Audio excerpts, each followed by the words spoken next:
बचेगा, उनकी शिक्षाएं बचेगी, बुद्धिज्म बचेगा। अगर संविधान ही खत्म हो गया तो कुछ नहीं बचेगा। तो संविधान को बचाने के लिए ऐसी आदताई सरकार को चौथे उखाड़ के फेंकना जरूरी है 2024 में। বিগত কিছুদিন ধরে বারবার আপনাদের বোঝানোর চেষ্টা করছি যে এই মুহূর্তে ভারতবর্ষের সংবিধান বিপদে রয়েছে। খুব শীঘ্রই বিজেপি 2024 সালে ক্ষমতায় আসার পরে ভারতবর্ষের সংবিধান অর্থাৎ ডক্টর বি.আর. আম্বেদকরের সংকলিত এই সংবিধানকে তারা বাতিল করবে। এই সংবিধানের কয়েকটি শব্দের প্রতি তাদের আপত্তি। এক হচ্ছে গণতন্ত্র, দ্বিতীয় হচ্ছে প্রজাতন্ত্র, তৃতীয় হচ্ছে ধর্মনিরপেক্ষতা। এই শব্দগুলোর উপর তাদের প্রচণ্ড পরিমাণে রাগ। বিজেপি আরএসএস চাইছে এই শব্দগুলোকে বাদ দিতে হবে এবং আম্বেদকরের এই সংবিধানকে বাতিল করতে হবে। কারণ এই সংবিধানে দেশের একদম প্রত্যন্ত অঞ্চলের একটা আদিবাসী দলিত মানুষ থেকে শুরু করে রাষ্ট্রপতি পর্যন্ত কিংবা প্রধানমন্ত্রী পর্যন্ত প্রতিটি মানুষের সমান অধিকারের কথা বলা আছে, আর যেটা মানতে চায় না বিজেপি আরএসএস। বিজেপি আরএসএস যে হিন্দুত্বের রাজনীতি, সেই হিন্দুত্বের রাজনীতি টিকে আছে, কাঠামো টিকে আছে বর্ণভেদের প্রথা, মানে বর্ণপ্রথা অনুযায়ী। অর্থাৎ যেখানে ব্রাহ্মণ সুপিরিয়র পাওয়ার থাকবে, তারপর ক্ষত্রিয় বৈশ্য, আর সব থেকে নিচুতলার মানুষ, যে মানুষের সংখ্যা প্রায় 85 থেকে 92%, সেই মানুষগুলোর কোনো অধিকার থাকবে না। সমস্ত কিছু নিয়ন্ত্রণ করবে উচ্চবিত্ত হাতে গোনা 2%, 5% কি 8% মানুষ। এবং এই নিয়ন্ত্রণ ক্ষমতা অর্থাৎ তাদেরকে নির্বাচিত করার ক্ষমতা, তাদেরকে সিলেকশন করার ক্ষমতা সাধারণ মানুষের হাতে আর রাখতে চাইছে না। যেমনটা ছিল জমিদারতন্ত্র, রাজতন্ত্র, যেখানে বংশ পরস্পরে তারা রাজা হতেন, জমিদার হতেন, সাধারণ মানুষ জমিদার রাজা নির্বাচন করার কোনো অধিকারী ছিলেন না। এবং সাধারণ মানুষের একমাত্র উচ্চবর্ণের সেবা করাই তার ধর্ম। অনেকে বলেন যে গুণের দ্বারা, কর্মের দ্বারা মানুষের বর্ণ বিচার করার পদ্ধতির কথা বলা হয়েছে নাকি সম্ভবত গীতা বা বেদে। কিন্তু বাস্তবে কোনো শূদ্র যতই লেখাপড়া শিখুক, সে কখনো ব্রাহ্মণ হতে পারে না। একজন দরিদ্র পরিবারের ছেলে অনেক চেষ্টা করে যদি ব্যবসায়ও দাঁড় করাতে চায়, অর্থাৎ নিজেকে বিজনেসম্যান দাঁড় করানোর চেষ্টা করে, তখন সমাজের এই উচ্চবিত্তরাই তাকে দাবিয়ে দেয়। আপনি কোনো শূদ্র ব্যবসায়ী কিন্তু সেইভাবে সমাজে পাবেন না। শূদ্র শ্রেণীর মানুষ খুব উচ্চশিক্ষিত হলেও তাকে কিন্তু দাবিয়ে দেওয়া হয়। একই সাথে বাংলা এবং বাঙালি যেহেতু ভারতবর্ষের ক্ষেত্রে সবথেকে চিন্তা, চেতনায়, শিল্পে, সমস্ত কিছুতে এগিয়ে, ফলে এই বাঙালি জাতি সত্তা এক সময় ব্রিটিশের মতো শক্তিশালী শাসককে পর্যন্ত হাঁটিয়ে দিয়েছে, যারা পরাধীন করে রেখেছিল ভারতবর্ষকে। সেই বাঙালিকে ধ্বংস করতে না পারলে তথাকথিত এদের যে হিন্দুত্বের ব্র্যান্ড বা হিন্দু রাষ্ট্রের কনসেপ্ট, সেই বর্ণভেদ প্রথা ফিরিয়ে আনা, সেটা সম্ভব হচ্ছে না। ফলে এরা বাঙালিকে শেষ করার জন্য এনআরসি থেকে শুরু করে বিভিন্ন বিষয়, এবং ভারতবর্ষে আপনাদের কয়েকটা ইনফরমেশান দিই, বিগত কয়েক বছরে কলকাতায় মানে অবাঙালির সংখ্যা দিনকে দিন যে পরিমাণে বাড়ছে, দিনকে দিন বিভিন্ন দাঙ্গার ইতিহাস যদি আপনি দেখেন সাম্প্রতিককালে, প্রতিটি দাঙ্গার ক্ষেত্রে দেখা যায় অবাঙালিরাই যুক্ত। ফলে এনআরসি করে বাঙালিদের নাগরিকত্ব কেড়ে নেওয়া, বিভিন্নভাবে বাংলায় জটিলতা তৈরি করা, সমস্ত ক্ষেত্রে পশ্চিমবাংলার কোনো মানুষ উত্তরপ্রদেশে গিয়ে এরকম দাদাগিরি কেউ করতে পারবে না, কিন্তু পশ্চিমবাংলায় হয়। এবারে অনেকে বলবেন এটা জাতিবিদ্বেষী কথাবার্তা, কিন্তু বাস্তব এটাই। এবং এই কাজটাকে অর্থাৎ বিজেপি আরএসএস ভাষার মাধ্যমে, ধর্মের মাধ্যমে, সমস্ত দিক থেকে বাঙালিকে ধ্বংস করার একটা চক্রান্ত লেগে আছে। এখন বিষয়টা হচ্ছে যে আপনারা জানেন গত নির্বাচনে জিততে না পারার পরে উত্তরবঙ্গ আলাদা রাজ্য, জঙ্গলমহল আলাদা রাজ্য, দক্ষিণবঙ্গকে নিয়ে আলাদা রাজ্য, বাংলা ভাগ করার চেষ্টা। আসামের মতো জায়গায় যেখানে বাঙালি বিদ্বেষী একটা উগ্র জাতীয়তাবাদের দীর্ঘদিন ধরে রাজত্ব চলেছে, সেই অগপ অর্থাৎ অসম গণ পরিষদ তাদের সাথে, যারা বহুবার বাঙালি নিধন করেছে, তাদের সাথে যোগ দিয়ে সেখানে বিজেপি সরকার এসছে, এবং তারা লাগাতার বাঙালিদেরকে বাংলাদেশি তকমা দিয়ে তাদের ডিভোটার করছে, তাদের ডিটেনশন ক্যাম্পে ঢোকাচ্ছে।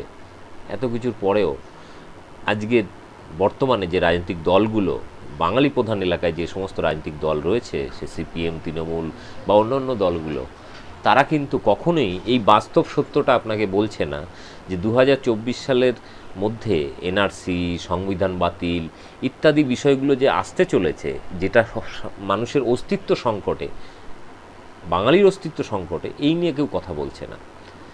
এবং এই বিষয় নিয়ে সম্প্রতি আপনাদের মনে আছে যেটা নিয়ে খুব তোলপাড় হয়েছে, সেটা হচ্ছে মুল্লিবাসী বিভিন্ন ধরনের সংগঠনরা, আম্বেদকরবাদী বিভিন্ন সংগঠন, তারা কিন্তু দলিত আদিবাসী থেকে শুরু করে শূদ্ররা এই মুহূর্তে দলে দলে বৌদ্ধ ধর্ম গ্রহণ করছে। অর্থাৎ হিন্দুত্বকে কনসেপ্ট কাউন্টার করার জন্য কিন্তু আদিবাসীরা তাদের যে পুরনো ধর্ম অর্থাৎ বৌদ্ধ ধর্ম, সেই বৌদ্ধ ধর্মে কিন্তু ঘরবাপসি করছেন। অর্থাৎ এই বৌদ্ধ ধর্মে 85% মানুষ যদি বৌদ্ধ ধর্ম গ্রহণ করে, তাহলে ভারতবর্ষে মাইনরিটি হয়ে যাবে তথাকথিত ব্রাহ্মণ্যবাদীরা, তাদের সমস্ত ক্ষমতা থেকে ছেঁটে বাদ দেওয়া যাবে। এবং এই কারণেই মানুষ কিন্তু দলে দলে এখন বৌদ্ধ ধর্ম গ্রহণ করছে। এবং আরেকটা জিনিস, তাদের যে নেতারা, তারা কেন এই বৌদ্ধ ধর্ম গ্রহণ করার কথা বলছে বা দলে দলে মানুষ বৌদ্ধ ধর্ম গ্রহণ করছে, তার বেসিক কারণ হচ্ছে বি.আর. আম্বেদকর তিনিও শেষ জীবনে বৌদ্ধ ধর্ম গ্রহণ করেছিলেন এবং 22টি শপথ প্রতিজ্ঞা লিপিবদ্ধ করেছিলেন, যে প্রতিজ্ঞার মাধ্যমে তথাকথিত বর্ণবাদকে ধ্বংস করার জন্য তিনি কিছু শপথ বাক্য পাঠ করাতেন, নিজেও করেছিলেন। এবং পরবর্তীকালে সেই 22টি শপথ বাক্য পাঠ করানোর মাধ্যমে মানুষ কিন্তু এখন বৌদ্ধ ধর্মে দীক্ষিত হচ্ছেন। এবং এই ধর্মের মধ্যে না কুসংস্কার আছে, না জাতপাত আছে, না অতিরিক্ত এই সমস্ত কাল্পনিক দেবদেবীর কোনো আচার অনুষ্ঠান আছে যেগুলো নিয়ে ব্যবসা করে ব্রাহ্মণরা, রাজনীতি করে। ফলে এই আয়োজন যেগুলো চলছে এই মুহূর্তে ভারতবর্ষের বিভিন্ন প্রান্তে, যেখানে 10,000, 15,000, 20,000 মানুষ একসাথে এরকম বৌদ্ধ ধর্ম গ্রহণ করছেন, ফলে একটা নতুন আশার আলো যে ভারতবর্ষকে হিন্দু রাষ্ট্রের মাধ্যমে সেই আজ থেকে 1000 বছর পেছনে টেনে নিয়ে যাওয়ার যে চক্রান্ত বিজেপি আর আছে, সেটা কিন্তু মনে হচ্ছে যে এই মুহূর্তে একটা আশার আলো দেখা যাচ্ছে। এ ব্যাপারে সেই উদ্যোক্তাদের মধ্যে একজন বৌদ্ধ ধর্ম গ্রহণ করেছেন, তিনি একটি সুন্দর বক্তব্য রেখেছেন। তিনি শুরুতেই বলেছেন যে সংবিধান না বাঁচলে কেউ বাঁচবে না, কথা বলার অধিকার থাকবে না। শুনুন বক্তব্যটি এবং ব্যাপক শেয়ার করুন। আর আমার চ্যানেল বং নিউজ লাইভ অবশ্যই সাবস্ক্রাইব করুন, বন্ধুদের মধ্যে ভিডিওগুলো ছড়িয়ে দিন যাতে তাদের মধ্যে সচেতনতা বাড়ে এবং মানুষ বুঝতে পারে। আর এই মুহূর্তে যে সমস্ত রাজনৈতিক দল বাঙালি এলাকায় রাজনীতি করছেন, তাদেরকে অনুরোধ করব যে আপনারা এই সত্যি কথাটা বলুন। কারণ 24-এর পরে সংবিধান বাতিলের পরে কিন্তু তখন বিজেপি বিরোধী কোনো রাজনৈতিক দলের অস্তিত্বই থাকবে না, কথা বলার মানুষের বাক স্বাধীনতা থাকবে না, কারণ যা কিছু নিয়ন্ত্রণ করবে উচ্চবিত্তরাই। ফলে আজকে যে ভোটের রাজনীতি থেকে শুরু করে এগুলো কিছুই থাকবে না, সাধারণ মানুষের মত প্রকাশের অধিকার থাকবে না। ফলে সত্যি কথাটা বলুন। চোর ধরো, জেল ভরো, চোর মুক্ত, দুর্নীতিমুক্ত সমাজ। দুর্নীতিমুক্ত সমাজ কোনোদিন হয়নি। আর ওই যতদিনে দুর্নীতিমুক্ত সমাজ গড়তে গড়তে তো সেটা মানুষের কয়েক যুগ চলে যাবে, সেই লড়াই তো চলবে আজীবন।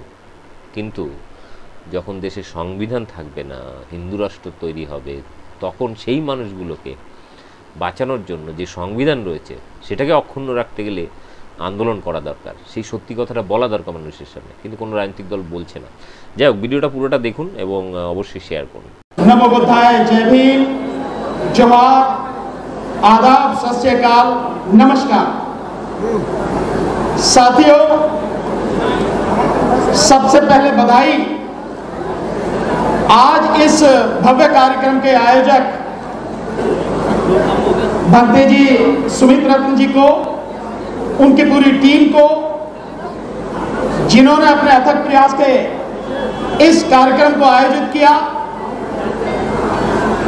और ऐसे समय में आयोजित किया जिस समय देश में एक धर्म विशेष को स्थापित करने की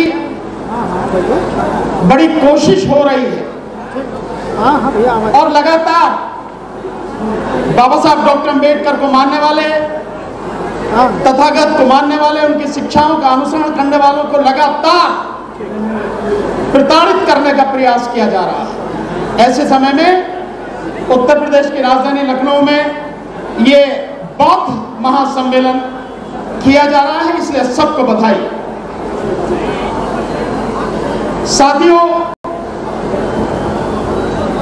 आखिर ऐसे बौद्ध सम्मेलन करने की आज के समय में हमें जरूरत क्यों पड़ी? ये बहुत ही विचारणीय प्रश्न है। यहां जितने भी साथी आए हैं, मैं समझता हूं कि सब लोग ये जानने आए होंगे कि तथागत का धर्म क्या है और इस मंच से जो भी लोगों को बातें बताई जाए उनसे वो अपना हित कैसे साध सके, कैसे अंधविश्वास से और पाखंड से वो दूर हो सके और कैसे उनके जीवन में सुख और खुशहाली आ सके। तो मैं मानता हूं कि सब लोगों को बहुत ध्यान से जो जहां भी है वो बातें जो मन से हो रही हैं उन्हें सुनने की जरूरत है। कुछ लोग धूप से घबरा के छाया में हैं, इधर भी काफी साथी खड़े हैं। अगर ये सारे के सारे साथी जो इधर उधर खड़े हैं ये सामने अगर कुर्सियों पर बैठ जाएं तो मेरा विश्वास है कि कुर्सियां पूरी भर जाएंगी, उसके बावजूद भी लोगों को जगह नहीं मिलेगी, खड़े हो गए। इतने लोग यहां पर उपस्थित हैं अभी। और फिर हम किस बात से डरे? धूप हमें डराएगी क्या? बारिश हमें डराएगी क्या? हम तो किसान मजदूर हैं, इस देश का निर्माण करने में सबसे बड़ा योगदान तो हमारा ही है। किसका है? इसलिए हमें इससे डरने की जरूरत नहीं, लेकिन सीखने की जरूरत है कि इस मंच से क्या सिखाया जा रहा है, क्या बताया जा रहा है और वो प्राणी मात्र के लिए, मानव जाति के लिए कितना महत्वपूर्ण है, उसे समझने की जरूरत है। तो जो मैं बात आपके सामने कह रहा था कि आखिर ऐसे भव्य आयोजन की, ऐसे बड़े प्रोग्राम की जरूरत क्या पड़ी है बाबा साहब के दीक्षा लेने के 66 साल बाद भी। ये एक गंभीर विषय है सोचने का। और इसे जब हम देखते हैं तो कहीं ना कहीं हमें अपने अंदर झांकने की जरूरत पड़ती है कि हमारे मुक्तिदाता ने जो रास्ता हमें दिखाया, जिस रास्ते पर वो चाहते थे कि हम चलें, जिस धम्म का हम अनुसरण करें, जिसका अनुसरण करते हुए हम अपने जीवन के दुखों को दूर कर लें, हमने ईमानदारी से उस पर चलना सीखा नहीं, हम चले नहीं। अगर हम चलते तो 14 अक्टूबर विजयदशमी के दिन 1956 को जब 5 लाख से ज्यादा लोगों के बीच, लोगों के साथ बाबा साहब डॉक्टर अंबेडकर ने बौद्ध धर्म की दीक्षा ली, अगर उसी स्पीड से काम होता तो मैं समझता हूं आधे से ज्यादा भारत बौद्ध बन गया होता। लेकिन जब हम 2011 का सेंसस जनगणना देखते हैं तो बौद्धों की उसमें जो संख्या है वो मात्र 84 लाख आती है। अभी मेरे बड़े भाई महमूद पराचा जी बता के गए कि अगर कहीं किसी को ये डर लगता है कि हम बुद्धिस्ट हो जाएंगे, बौद्ध बन जाएंगे, बौद्ध धर्म की दीक्षा ले लेंगे, तो कहीं हमारा रिजर्वेशन भी खत्म ना हो जाए। तो उन्होंने बताया कि ऐसा नहीं होगा, रिजर्वेशन बुद्धिस्टों को भी मिलेगा। लेकिन अगर आप वाकई में इस सारे सच को जानना चाहते हैं तो बाबा साहब डॉक्टर अंबेडकर द्वारा एक जो किताब लिखी गई है छोटी सी, उसे पढ़िए, धर्मांतर क्यों। उन्होंने हर उस सवाल का जवाब दिया है जो धर्म, बौद्ध धर्म की दीक्षा लेने के लिए अगर लोगों के मन में आता है, उस सवाल का उत्तर सबसे बढ़िया, सबसे सटीक अगर कहीं मिलेगा तो वो मिलेगा धर्मांतर क्यों, उसी में मिलेगा। पढ़िए आप उस किताब को। अफसोस ये कि हम बाबा साहब को पढ़ते नहीं हैं, हम केवल बाबा साहब की मूर्तियां लगाते हैं, बाबा साहब के नाम के नारे लगाते हैं, लेकिन उनके बताए हुए रास्ते पर चलते नहीं हैं। पूज्य बंते जी अभी यहां से जो बता कर गए, उन्होंने पंचशील के विषय में बताया, आपको हर चीज उन्होंने क्लियर करके बताई। और ये जो आप झंडा देख रहे हैं ये भी पंचशील का ही झंडा है। ये जो बौद्ध धर्म का झंडा है ये पंचशील का ही झंडा है, चारों तरफ आप देख रहे हैं। ये क्या है? शील क्या है? शील वो आधारशिला है जिस पर बुद्धिज्म टिका है। तथागत की शिक्षाएं हमें जिस रास्ते पर ले जाना चाहती हैं वो ये धम्म उसी शील पर टिका है, त्रिशरण और पंचशील पर। ये आप इमारत देखते हैं जिसके नीचे पंडाल लगा है, हम लोग बैठे हुए हैं। आप सोचते होंगे बहुत मजबूत इमारत है, बड़ी अच्छी इमारत है। लेकिन ये इतनी मजबूत क्यों है? क्योंकि इसकी नींव मजबूत है, तभी ये मजबूत है।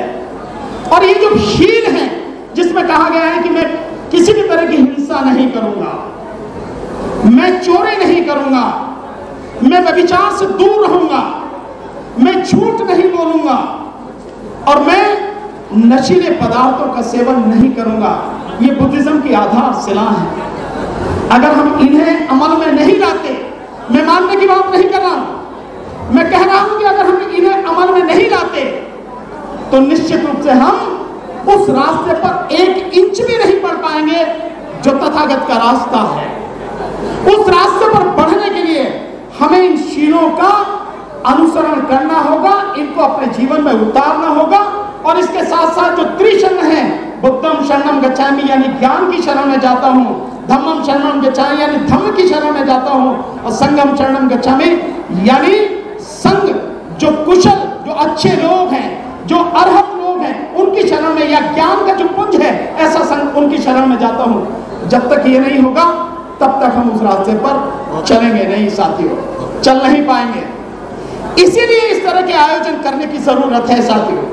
आप लोग कितनी कितनी दूर से आए हैं, देश के भिन्न भिन्न कोनों से आए हैं, कोई महाराष्ट्र से है, कोई मध्य प्रदेश से है, कोई छत्तीसगढ़ से है, नीचे दक्षिण भारत से भी लोग आए हैं, उत्तर प्रदेश से भी लोग हैं, बिहार से भी लोग हैं, देश के बाहर विदेश से भी यहाँ साथी आए हैं, बोलकर गए हैं।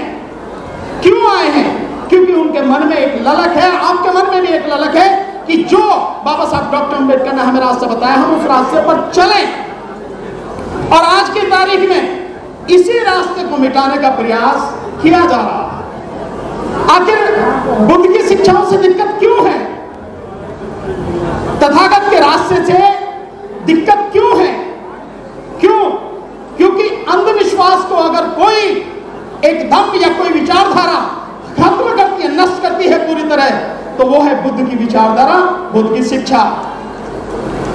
और इंसान का अगर पतन होता है तो वो अंधविश्वास से ही होता है और पाखंड से ही होता है। और पाखंड को जड़ से उखाड़ने की अगर कोई एक तरीका है, कोई एक दवा है या कोई एक कारण है, तो वो केवल बुद्ध का शिक्षा है, बुद्ध की रास्ता है और कुछ नहीं है।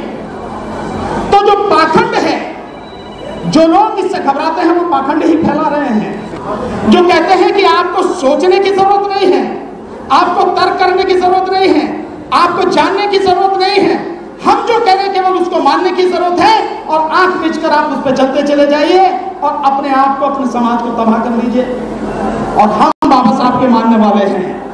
हम तर्क पर आधारित, न्याय पर आधारित, स्वतंत्रता पर आधारित, भाईचारे पर आधारित जो रास्ता है, जो सबके हित का रास्ता है, समानता का रास्ता है, हम उस रास्ते पर चलने के लिए कटिबद्ध हैं, प्रतिबद्ध हैं। हम उस रास्ते पर चल रहे हैं साथियों। इसलिए साथियों, हमें बुद्ध के रास्ते पर चलना होगा, अन्यथा हमारा भला होने वाला नहीं है। और मैं आपको, क्योंकि पीछे से थोड़ा आवाज आ रही है, तो मुझे अपनी बात को जल्दी ही खत्म करना पड़ेगा, पर मैं आपके सामने 2 बातें जरूर रखना चाहता हूं। आप सारे के सारे लोग आए हैं। आज की तारीख में ये सबसे बड़ा जो खतरा है, मैं उस खतरे की तरफ आपको आगाह करना चाहता हूं साथियों। एक बार अपने अंतर्मन में झांक कर देखिए कि क्या हम ईमानदार हैं या हम बेईमान हैं। क्या हमने बाबा साहब को सच में माना या हमने उनके साथ में बेईमानी की, या उनके नाम को, उनके मिशन को राजनीति और अपने स्वार्थ के लिए ही इस्तेमाल किया है। अगर हम वाकई में उनके बताए रास्ते को ईमानदारी से अपने कष्टों को, दुखों को दूर करने के लिए कोशिश करते, तो देश बहुत कुछ बुद्ध में बन गया होता। और इस देश को, इस राष्ट्र को बौद्ध में बनाना हम सबकी जिम्मेदारी है। तभी सबको स्वतंत्रता मिलेगी, बराबरी का हक मिलेगा, न्याय मिलेगा, और तभी भाईचारा कायम होगा। अन्यथा जो ताकतें हैं, और जो ताकतें आज सत्ता में बैठी हैं, वो ताकतें इस देश को पूरी तरह खत्म करके इस पूरे बहुजन समाज को, इस पूरे शुद्ध समाज को, जिसमें SC, ST, OBC, माइनॉरिटी सारा आता है, इसको पूरी तरह से गुलाम बनाने के लिए लगातार प्रयास कर रहे हैं। और अगर ये तथागत का धर्म लोगों के बीच में अपनी जड़ें बना गया, लोगों की समझ में अगर ये धर्म आ गया और उस रास्ते पर उन्होंने चलना शुरू कर दिया, तो चाहे कोई सरकार हो, चाहे कोई पाखंड फैलाने वाला हो, वो बिल्कुल ऐसे उड़ जाएगा कि जैसे आंधी में पत्ते उड़ जाते हैं ना, उनका अता पता भी नहीं होगा। इसलिए साथियों, उनको घबराहट है इससे। और ऐसी सरकार, इस सरकार को उखाड़ कर फेंकना जरूरी है, और उसके लिए EVM को उखाड़ कर फेंकना जरूरी है। आप जानते हैं हम लगातार ईवीएम का आंदोलन लगातार कर रहे हैं। ये मंच हालांकि इस बात को कहना करिए, लेकिन ये जुड़ा हुआ है उसी से। आप जाने से पहले हम लोग एक हस्ताक्षर अभियान ईवीएम के विषय में चला रहे हैं, ताकि ये मानते हैं, एक मिनट में बताना चाहूंगा, इस देश में 90 करोड़ मतदाता हैं, 65% पोलिंग होता है।